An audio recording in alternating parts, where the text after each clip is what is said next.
This week we are going to be turning the baby carrots that we got from the KPS lunch into yummy carrot fries. If you haven't tried these before, you are really missing out. They are super delicious. Are you ready? Let's go!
Oven to 400. Now we're going to put our carrot fries in the oven and then set the timer for 30 minutes.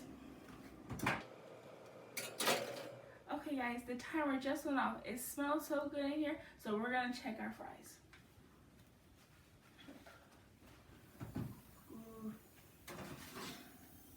They look so good. Okay. Look how easy that was. This week we posted a recipe for you in the comments below. Don't forget to post your pics of your healthy creations. See you guys next week on Parish's Kitchen.